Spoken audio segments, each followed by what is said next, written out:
for tuning in to another episode of the No Ordinary Life podcast. It's great to have you on here. Now, before I continue, I just wanted to share a little bit on No Ordinary Life. No Ordinary Life is a careers motivation platform with the aim to inspire, to motivate, and encourage people in their personal growth and career development so that they achieve their goals and dreams. My name is Claudia Newton, and I'm the host and founder of No Ordinary Life. Before I continue to do the introduction of our guests, please make sure you hit the subscribe button if you're watching this on YouTube, and also if you're watching this on any other platform, please hit the closest button to subscribe to receive more of our content. Thank you very much. Also, we are a non-profit and social enterprise, so please make sure you check out our store, which is on our link tree, and the details are going to be on the screen if you're watching this on YouTube. If you're not watching this on YouTube, then I will spell it out or say it out for you. It is linktr.ee/no-ordinary-life. Now that includes links to all our content, including our website, our store, registration for our events, any announcements that we have, so on and so forth. So without further hello everybody, welcome to the No Ordinary Life podcast. My name is Claudia Newton, and I'm the host of the No Ordinary Life podcast and also the founder of No Ordinary Life. No Ordinary Life is all about inspiring people to pursue their passion, purpose, and goals and take meaningful routes to get there. We share career stories and success stories of our guests to show people that it's possible to achieve your goals and your aims. So without further ado, I'm going to welcome my guest, Solomon, to our podcast, and he's going to introduce himself. Thank you, Claudia, for this opportunity. First of all, I'll start with my name. My name is Solomon Idan, and I was born in a small town in the central region called Amosima. My town is normally characterized with our, special fancy kenke that we make. So anyone who is in Ghana, when you mention my hometown, the first thing that they will associate with my hometown is the kenke. So I would say that I was raised from a kenke town. And also, I was born into a teaching family. My father was a tutor. My mom too was a tutor. So from the beginning, my life has been shaped by two giant tutors. Okay, Solomon, so if I was to ask you to describe yourself in 3 words, what would those 3 words be? So if you want to know what actually describes me in at least using 3 words, I would say 1, I'm teacher. Okay. Number 2, I'm someone who loves advocacy. And in advocating, I have 3 key areas that I focus. I focus on entrepreneurship, I focus on side hustle, and I focus on financial wellness. These are the 3 key areas. And then the last thing that I would say is that I love to see growth and development. So these are the 3 key things that I will say about myself. Okay, thank you very much for that wonderful introduction, Solomon. Another question for you, okay, since you started on food, what is your favorite food? Okay, so I would say that my favorite food would be all the local dishes, ranging from the apesi. I don't know if other audience will understand apesi, like the cocoyam, the yam, the sweet potato, and those kind of food. And also I like banku and okra and soup. Solomon, you're mentioning all of them. I asked for your favorite food. I don't have a favorite food. One has to be. You have to choose one for the favorite show, but I'm not limited to one because I don't have a favorite food. But I'll choose apesi. Apesi with what sauce? I think the garden sauce would be okay. Okay, that's nice. That's nice. Would you like to have it with egg and maybe you see the kako? Have you some before? I think so. Yeah. So with beef, I don't like beef. I would say maybe fish, the egg and the kako will be okay for the day. Okay, fantastic. Okay, so for our non-Ghanaian audience, ampesi is basically boiled yam, which how to describe yam? It's in the potato family, so yam is one of them. And it's eaten by we boil it or we fry it. So that's the two main ways we have yam. But it's very, very nice and it's delicious. With a nice oily sauce. Okay. So my next question, also another icebreaker for you, Solomon, is what is your favorite quote and why? Your favorite saying and why? How many do you want me to talk about? Is it one or two? You're okay, let's go for two, since I restricted you before. Two. So the first one that I would say is that good is not good enough. And this statement is normally quoted by Eric Ten Hag, the current Manchester United coach. And his emphasis is that every day you have the opportunity to do better. So if I do something good today, it doesn't mean that I should relax. I should keep on doing and even surpass what I've done today, tomorrow. And there's another quote, I would not say it's a quote, it's a word that I picked from a book I read by Rhea Holiday. And I got to understand one thing, and it said effort is enough. What it means is that if you do something for someone, you don't have to focus much on the outcome because we don't determine how people respond to whatever that we do, but we have control at the effort. So if you do something, you are done. That's all. That's your part. The rest is not your part anymore. So this has really shaped me how to, deal with people. So if I do something for someone, I'm done. We are done with the deal. The rest that comes is like a bonus. Whether it comes or doesn't come, I don't care. So these are the two key codes that really shaped my life. Okay, thank you very much, Solomon. So let's talk about I don't think you mentioned your profession. So what do you do professionally for work? Thank you. So I would say that the career I brought myself in is the accountancy career. So currently I work as the finance manager for a property management company in Accra. So that's the profession. But aside my profession, I also love to host business seminars and business programs for entrepreneurs. I run two side hustles behind the scene, and I also love issues about finance and investment. Okay, fantastic. Thank you very much for sharing that. So with No Ordinary Life, we'd like to find out what your dreams were because we're all about achieving our dreams and aspirations. You mentioned your background that you're from a teaching family where both your parents were teachers.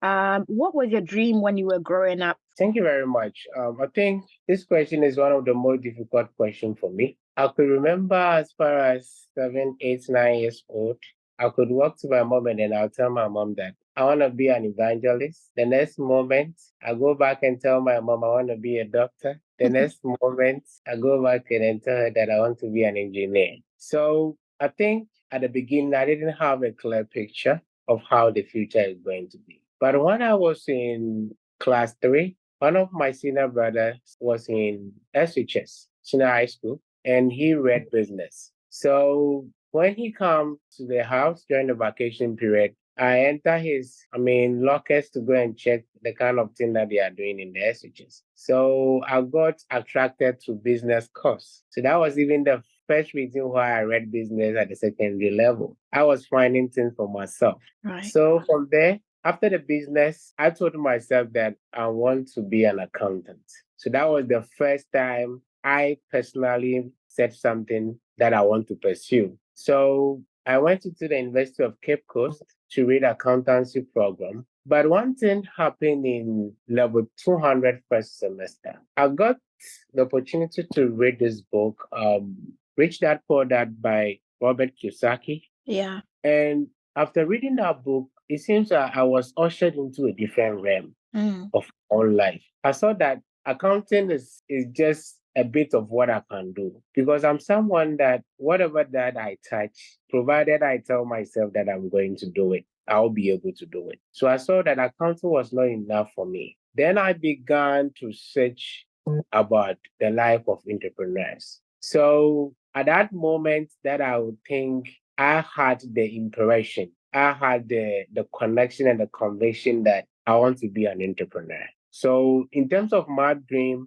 it wasn't that clear to me. It was me searching for knowledge, me searching for things that led to me being able to conclude that, okay, I want to be an entrepreneur. Okay, Yeah, wow. that's how the whole thing started. Okay, interesting. That was nicely summarized. I think that most people will agree with you and probably be in the same boat of where they have so many different careers that they want to pursue when they're younger, and it changes and evolves as time goes on. And I think it proves that we don't actually know, there are very few people in the world who come into the world and they know exactly what they want to do from a young age. Most of us kind of just are just searching for something, and we find something that we're interested in, and we tend to take that as our career path. Looking at your story, I'm going to go into the entrepreneurship part of it. You mentioned that you read the Rich Dad Poor Dad and you started to look more into entrepreneurship. Is there anyone in your family or even around you, not necessarily in your family, that was a business person or an entrepreneur that kind of made you see or have a certain perception of what entrepreneurship is? And if you did have that, was it a good, did you see it in a positive light or in a negative light? What was your experience? Okay, thank you very much. I think within my immediate family, my father never became an entrepreneur, so do my mom. But one of my brothers, who was the first person to start his own business, he was into roofing systems. And you could see that he was doing pretty well, though the market sometimes goes down, comes up. But I saw that all his life, the entrepreneurship has been better off than working for somebody. So that was one inspiration I picked from. So my parents weren't entrepreneurs, but I got a brother who started the whole journey as an entrepreneur. What what other lessons did you draw from Rich Dad Poor Dad that changed your perception of of business and what you wanted to do with your life? Okay, so the other thing that I'll add is that you see, I'm someone who loves the idea of independence, the ability to create your own thing. Though you depend on someone, but it won't be like what to make your life happy. Okay. So when it comes to what creation, me, I did accounting. Okay, so understand accounting terms like assets, I understand accounting terms liabilities, understand accounting terms like net worth or equity. But the issue is that one thing that this book opened my mind to was whatever that I was studying to better the life of the company, but not to what better my life. So I saw the book as a tool to just benefit me personally, to also understand that as an individual, you have an asset. As an individual, you might have liabilities. As an individual, you might have net worth. As an individual, you might have cash flow. So how can I make these things function in my life to build my own personal wealth, to make my own life, and probably help those who are around me to also become happy? And you could see that the only way one can buy time is to find way to create wealth. And to create wealth, the only way you can create wealth is to do what? To create a business or to have investments in other things that can give you returns. So the book shaped my mind in the quest of me becoming an independent person. Did you get a point I'm trying to arrive Yeah, here? yeah, So definitely. that's one good lesson that I would say I picked from the Rich Dad Poor Dad book.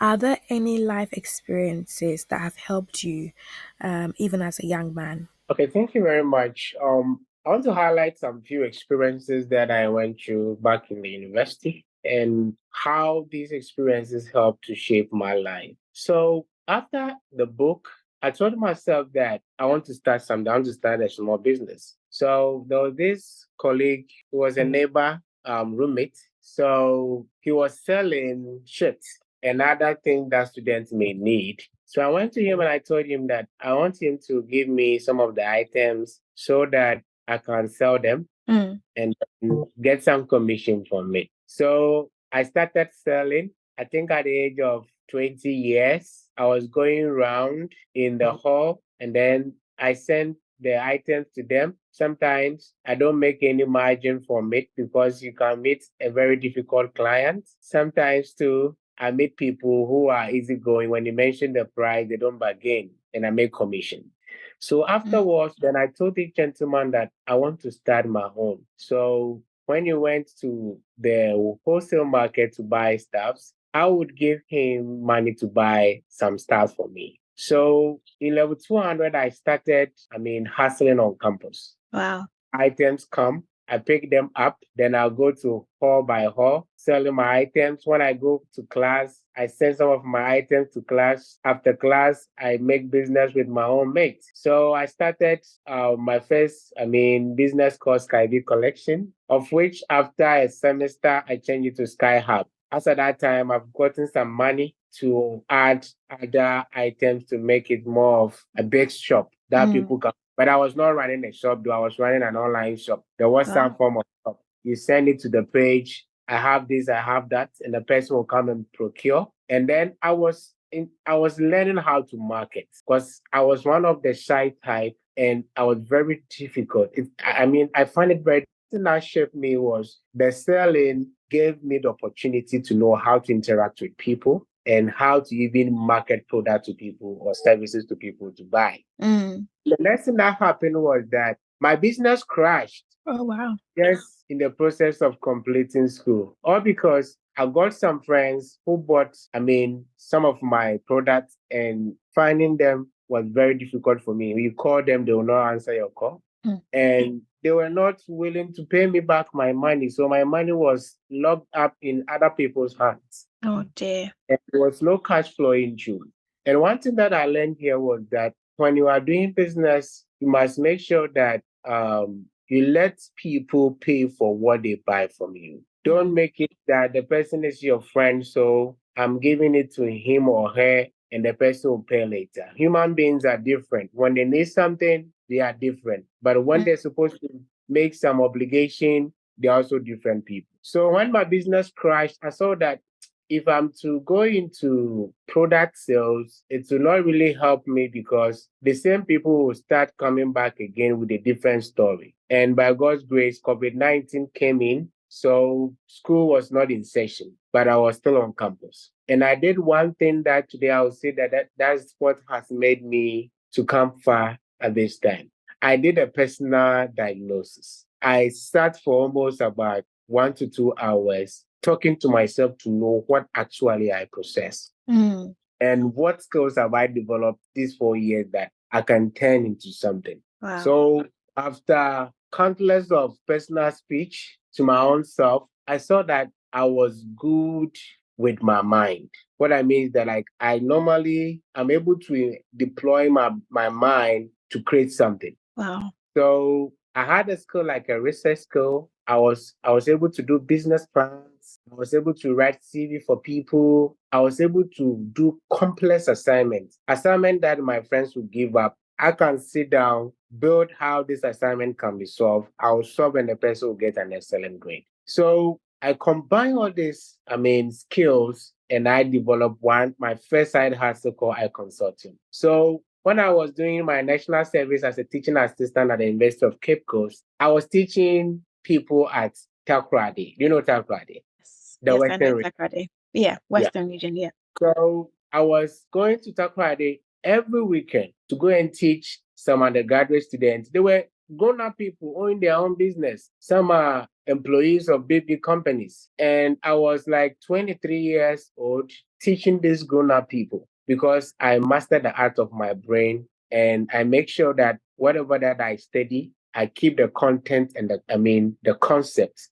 So it made learning easier for me. And as I go to classroom to teach the students, after that, I have other things doing, people calling me to also help them in the assignment. So I saw that my brain is my biggest asset. And if I develop my brain very well, I'll be able to do greater things that me myself, I will not, think that I'll be able to do. Wow. So I'll say that the selling aspect helped me to build the human relationship and how to even negotiate and close a deal. And the other lessons have taught me that trust is one of the important things in life, and you shouldn't trust any people just like that. You should first of all live with the person, build credibility, and then from there we can say that okay, this person is trustworthy person. So if I'm even giving the person something on credit, the person will be able to pay back within the short possible time. So this is the few experiences that I would like to share with you at this moment. Oh, thank you so much for sharing that. That was amazing. There's so many nuggets in there. The fact that you learned, you actually learned from, I would say, the disappointment of your first business. The first lesson was trust, and the fact that you don't just trust anybody, especially when you know that they're not going to treat what you value as important. And I think with most businesses, trust is so important. But I think what actually drives most businesses to fail is when the company collapses because there's not much coming out of the business. And sometimes the people that we work with, the people that you employ, I'm talking about businesses where they have employees that are not really being faithful. But sometimes the customer is also the one that's not being faithful as well. I'm just going to ask you a few quick fire questions as well, so that people know where you come from and where you studied, just in case there's some students who are listening who attended your university or your SHS, your senior high school. So where did you go to university? Okay, I went to University of Cape Coast, now the best university in Ghana and West Africa. Really? Yeah.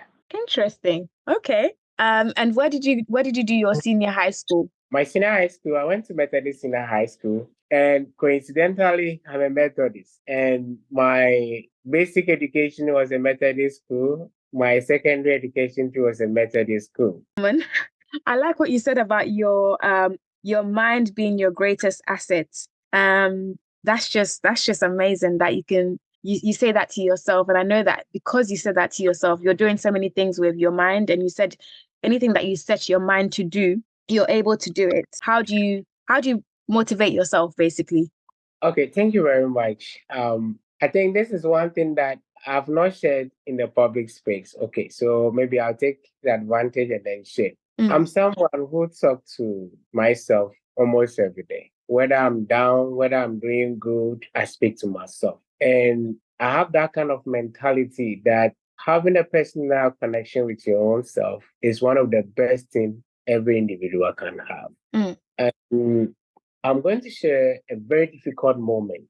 When I moved from my previous organization, Judicial Service of Ghana, to my current organization, HW Realty Limited. The first 2 weeks that I spent in the organization, I was supposed to be onboarded by the previous finance manager to teach me about the ins and outs of my duty as a finance manager. And this gentleman would let me be in the office from 8 a.m. to 5 p.m. Then he will come and teach me at 5 p.m. At that time, I'm very tired.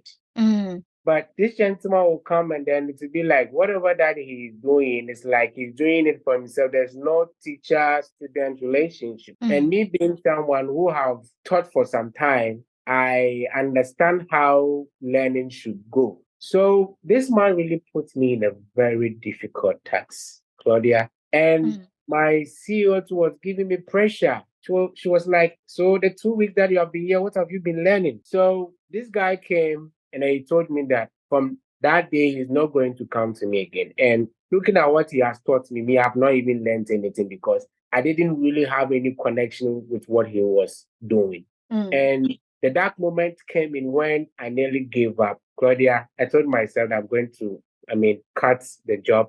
I'm just going to do my own personal work because I was being stressed emotionally. And there was that fateful Wednesday I was going to job. I prayed from where I stay to the junction of my job. I just look at myself and asked myself one question. Solomon, can I do this job?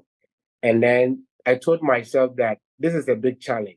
And I believe I can take control if I started building a positive mindset as at that time. So I told myself, this is a challenge, fine, but I'm going to approach this challenge in a different context. I went to the office, then I look at what I'm supposed to do. I developed a network flow, like a chart, looking out for, I'll do this. When I do this, this will enter here. After this one enters here, I have to pass here. I need to meet this person. I need to have discussion with this stakeholder. I need to do this. I need to do that. I placed this system down for myself. And I told myself I'm going to kick off. So I started initiating my own ideas with no, head at the unit to guide me. And within 1 month, Claudia, I've turned the whole department into a new department. Seeing that they were not doing right, I built a system to make that system work well. Wow. And within my first 8 months in the company, I have, collect about over 6 million Ghana cedi in receivables for the company. And it really came as a shock to me. Like, wow, my first 8 months. That same year, that was last year, 2023, a very respectful woman in one of the top companies in Ghana here wanted to poach me to her husband company because the woman saw a different person. When they asked me for a report, within the next 30 minutes, my report is ready because I have the habit of working daily. I don't wait for the month to end before I start putting things together. I work every day. So when my report comes and they are happy. And one thing that I developed this year that really shocked me, when the year was about to end, I was discussing with my colleagues that I want us to do annual reports. I started talking about it, but I've not put any measure in place yet. I was talking about it, I was talking about it, I was talking about it. So when this year ensued, I told myself, Solo, nowadays, this is the life I want to live. If I want to do something and I talk about it, I must do it. I have no, excuse, because if I don't want to do it, then why should I talk about it? So I sat down to develop a prototype for the annual report. And when the official annual report came out, the stakeholders were very happy. And when I heard the comment that, Charlie, this report is a very good report. They have not done this report in the organization before. I just gave the landlord that we are managing its property the opportunity to look at how much they are realizing from the property and how much they are paying for the property. Did you get what I'm making? Yeah. So my brain has been one of the most powerful tools for me that in adversity, I'm able to walk through. And there are so many instances life has been tough and I could walk through and me myself, I'll be surprising. Could you believe that I saw my mom dying in front of me at the hospital back in level 200 first semester, about 3 weeks to exams? Wow. And that semester was one of my best semesters on campus. I scored all A's in my course. In that pain, in that adversity. So I saw that I'm that person who is very strong in terms of my mind. And I'm continuing building a strong mind because I believe that the only way one can conquer his or her environment is first of all conquer him or herself. And in conquering yourself, your mind is the first place to conquer. Wow, thank you so much. So many lessons there. So it's all about conquering yourself and putting your mind to something and really fulfilling it. That's your strength, I would say. Can you tell us more about how Business Bite started? Decided to come up with a business session. And the name that I call was a business bite, where people will come and then at least take a bite of the knowledge that will be shared there, implement it in the organization, and then get results. So on the first day I commissioned Business Bites, I did it alone. I wasn't having a team, and I was the host and I was the speaker. And after that, I sat down to develop a short team that will help us to pull Business Bite to the next level. So the most important person that I thought of was someone who can help me with the media and publicity. So there was this, creative lady I met on LinkedIn. I taught the lady, but she didn't know that I taught her. So I DM'd her, we had our conversation, and then she told me that she's going to be part of the whole agenda. And then since then, I had other 2 people who also joined the team, but they are people who are not seen. They are just at the back office working for Business Bite to stand. So right now, aside me, we have about 4 key people who are behind Business Bite to ensure that whatever that we do is a success. Both questions. So we're going to end this very, very shortly. What would be your your tips for people who are trying to, since it's business bites, trying to start their own businesses, what have you gained from the conversations you've had from people that you would like to transfer to them? What should they be doing to make their business successful? Thank you very much. Claudia, one thing that I believe is that business is a system. If you build the right system with the right people, your business will always stay afloat. Right. So the mistake that I see the Ghanaians people do is that before they start business, they don't sit down to research about the thing that is likely to affect their business. So you see someone calling a Golo boy or Golo man that the person should register a business for him or her. Then the next day, they have started selling. They will be there, and then the regulator will come against them that you are not paying this, you are not paying that, you are defaulting your taxes, you are not paying SNIT, you are not paying insurance and other things. By the time they realize the business has collapsed. So one thing that I would advise those who want to do their business is that the moment you conceptualize your idea, you have the product or the service you want to sell, first of all, research about the industry that you are going to operate. What are the things that you are required of before you can operate in the industry? Make sure that you meet all these regulations, because one thing is that when the regulators are coming against you, they don't care whether you have money or you don't have money. All they care is that you have flouted the law. So the penalty must be charged against you. Right. So when you do all this research and you know how you are going to comply with them, then you pick a professional to help you to put all these things into shape. Because I believe if you have a good system, for instance, if you have a good accounting department where you have engaged a professional to help you to build a very good system at the account department, one, you don't have problems at the account department. You have a good system. When it comes to operation side, you have built a good system, how things should be done in an operation department. If you come to the sales and the marketing side, you have built a system, how you should do your market strategy, how you should plan the environment to know the trends that are going on, and how you should respond to your competitors' strategies. So at the end of the day, when you build all these systems together,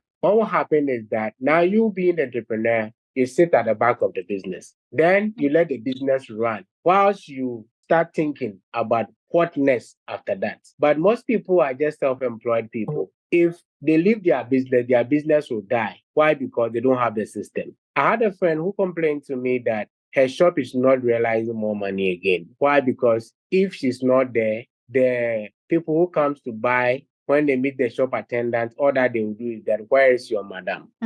So it means that without the person, the business cannot run because there's no system in place to let the shop attendant or the salesperson to understand how to interact with the client, how to tell the client about how things are being done. So maybe if I'm coming to buy a jewelry and I've pointed a jewelry and the jewelry goes for 100 cedis, at least as a shop attendant, you should be able to tell the person that we also have other jewelries that cost like maybe 50 cedis, 20, 120. It's like give the person alternatives so that if the person maybe doesn't have the enough money to purchase what she has pointed, at least there'll be other jewelries which are equally nice and beautiful for the person to buy and wear. So for me, I love to build systems. This is the reason why every company that I work with, they thrive at my department, because I try as much as possible to build a system that will be iterated every time, and it will be able to solve solutions that will be today and tomorrow. So for instance, with my side hustle right now, if I'm stressed and I can't work, I have people who work for me. Yeah. So my collaborators, I'll speak with them. Charlie, this is the gig we have on board. I'm tired, but I can help you to develop the whole, outline for the work. So I'll design the outline for the work. We do all the necessary meeting. I'll push the work to them. They work the work. Then after that, they will send it to me. I'll review and I'll send it to the client. So at the end of the day, I have not done any active work here, but because I have built people around me, it makes it easier for me to work irrespective of my circumstance. That is what people who desire to be an entrepreneur should do. They should make sure that they build the right system so that when they are not even at their job or at their business, the business will still run and even run better. So that's a little up there to those who want to start their business. Okay, wow. So the first, the most important thing is to have a system in place. Exactly. Insightful conversations, Roman. For those who want to find out more about Business Bites, about yourself, how can they find you?